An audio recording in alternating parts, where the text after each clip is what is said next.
Bienvenidos a Palabra y Poder. Te agradezco que una semana más tomes a bien sintonizar esta reflexión. En esta oportunidad, esta semana, el tema que vamos a desarrollar es simplemente Jesús. Simplemente Jesús. Te recomiendo que te pongas cómodo. Los siguientes minutos pueden cambiar tu existencia, pueden cambiar tu vida.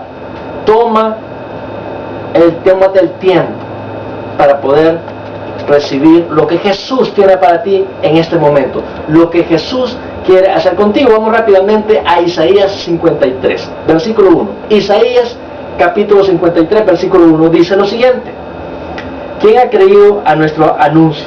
¿Y quién se ha manifestado el brazo de Jehová? Subirá cual renuevo delante de él, y como raíz de tierra seca, no hay parecer en él, ni hermosura. Le veremos más inatractivo para que le deseemos. Despreciado y desechado entre los hombres, varón de dolores, experimentado en quebranto, y como que escondimos de él el rostro. Fue menospreciado y no le estimamos. Dice el versículo 4: ciertamente llevó él. ¿Quién es él? Jesús. Ciertamente llevó él nuestras enfermedades y sufrió nuestros dolores, y nosotros le tuvimos por azotado, por herido de Dios y abatido. Mas él herido fue por nuestras rebeliones, molido por nuestros pecados. El castigo de nuestra paz fue sobre él, y por su llaga fuimos nosotros curados. En la mayor expresión de amor que el hombre ha experimentado es la de Dios enviando a su Hijo a morir por la raza humana. Nosotros como seres humanos casi siempre le estamos dando la espalda al Señor. Desde la misma creación del primer ser humano, desde Adán, desde Eva, siempre la tendencia de no tomar en cuenta a Dios. Mas Él nos ha amado y con amor eterno, a tal punto y a tal grado que sin importarle nuestra caída como raza humana, Él envió a Jesús, a su único Hijo, a morir en la cruz para darnos vida y vida en abundancia, para podernos dar una eternidad junto a Él, porque esa es la voluntad de Dios para el ser humano. Quiero leerte la muerte clínica de Jesús para que puedas meditar un poquito, para que puedas darte cuenta de que lo que sufrió Jesús fue real. Apartar un poco el lado espiritual de Jesús y mirar lo físico, lo médico de todo lo que lo que le sucedió, de todo lo que tuvo que atravesar por amor a nosotros. Muy bien, comenzamos en el huerto de Getsemaní. Los evangelios nos dicen que Jesús comenzó a sudar sangre cuando estaba orando en el monte de los olivos, específicamente en el jardín de Getsemaní. Esto no es un lenguaje poético, no es un lenguaje poético para nada, sino una condición médica llamada hematidrosis. El hecho de que Jesús sudó sangre se llama hematidrosis. No es muy común, pero puede darse cuando hay un alto grado de sufrimiento psicológico. Imagínate, a tal grado llegó la opresión psicológica a Jesús que sudó sangre. Muy bien, la flagelación de Jesús. Las flagelaciones romanas eran conocidas por ser terriblemente brutales. Los romanos eran brutales para torturar a sus presos. Generalmente consistía de 39 latigazos. El soldado romano usaba un látigo con tiras de cuero trenzado, con bolas de metal entretejidas. Cuando el látigo golpeaba la carne, esas bolas provocaban moretones o contusiones, las cuales se abrían con los demás golpes. Y el látigo también tenía pedazos de huesos afilados, los cuales cortaban la carne severamente. Eso es lo que pasó con Jesús. Esos latigazos, 39 latigazos, dice la Biblia. Y cada latigazo, el látigo tenía tres látigos más. O sea, cada latigazo eran 3 golpes, con las características que te acabo de narrar. La víctima podía experimentar un dolor tan grande que le llevase a una conmoción hipovolémica. Hipo significa bajo, vol se refiere al volumen, y hémica significa sangre. Esta conmoción causaba 4 efectos. Primero, el corazón se acelera para tratar de bombear sangre que no existe. Es la primera cosa que a Jesús le empezó a suceder. La segunda, baja la presión sanguínea, lo que provoca un desmayo o un colapso. También le pasó a Jesús. Los riñones, como tercer punto, dejan de producir orina para mantener el volumen restante. Como cuarto efecto de lo que padeció Cristo, la persona comienza a sentirse sedienta, porque el cuerpo ansía fluido para reponer el volumen de la sangre perdida. Imagínate, pon atención, todos esos detalles Cristo los padeció. ¿Sabes qué? Un gran sacrificio de parte de Jesús.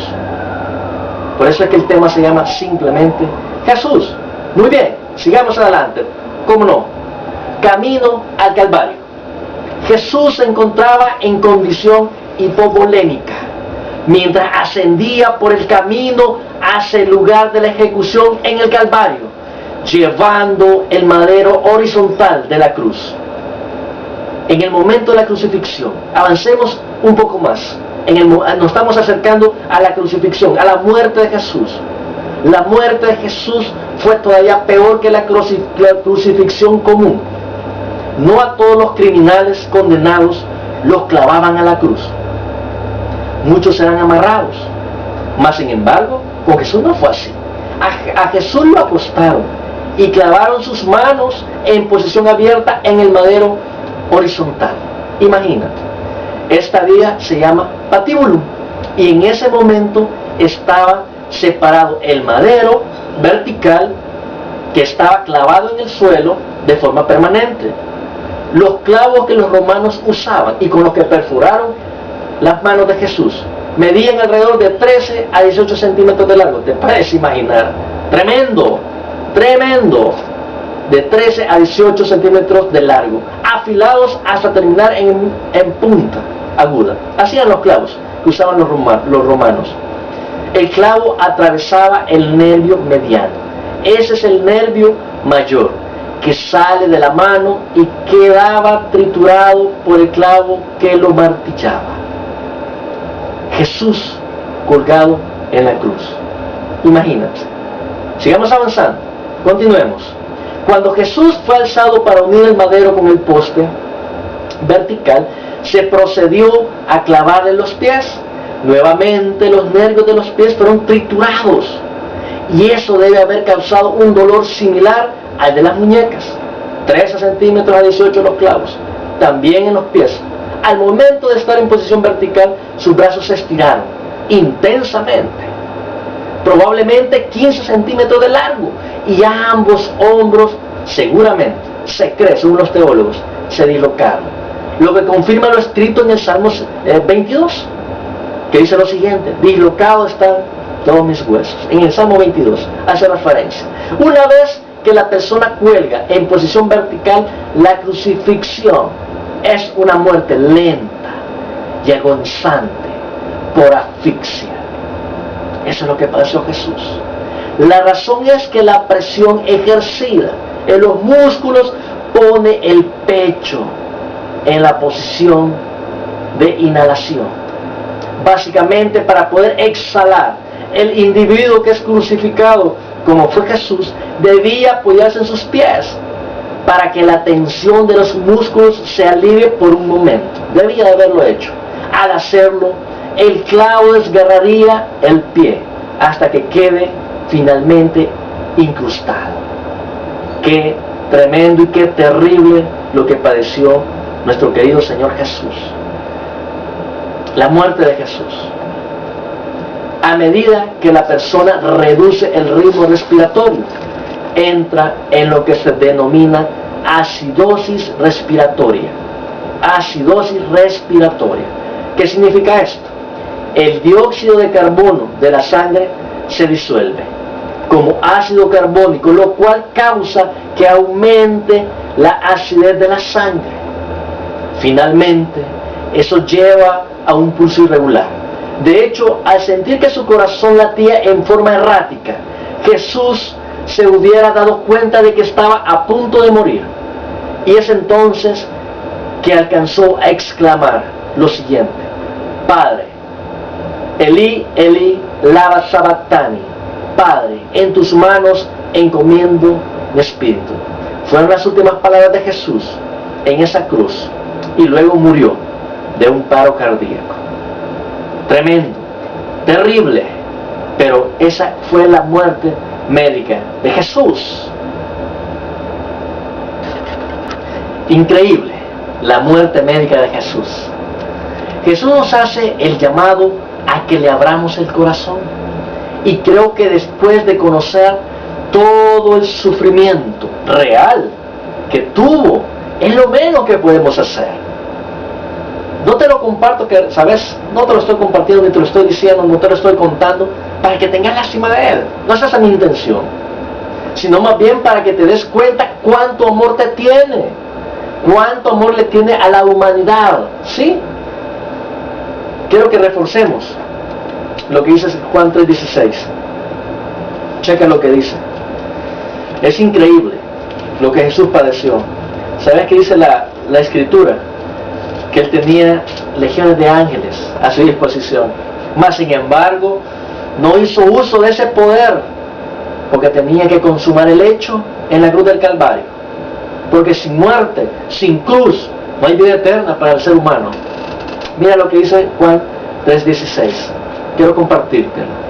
Quiero sacudirte el corazón, quiero sacudirte el intelecto, que no te creas que con el simplemente hecho de que tengas un buen trabajo, no te creas que simplemente estás coronando una carrera universitaria y que por ese hecho no necesitas de Jesús.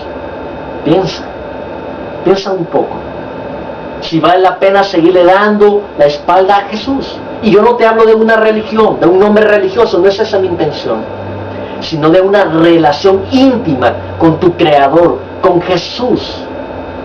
Porque si Él fue capaz de padecer, de sufrir en la cruz del Calvario, con tal vehemencia, con tanto sufrimiento, con tanto dolor físico, lo hizo por ti, lo hizo por mí, para poder rescatarnos de las mismas garras del infierno y podernos dar una mejor vida hoy y la vida eterna. Mira lo que dice Juan 3:16.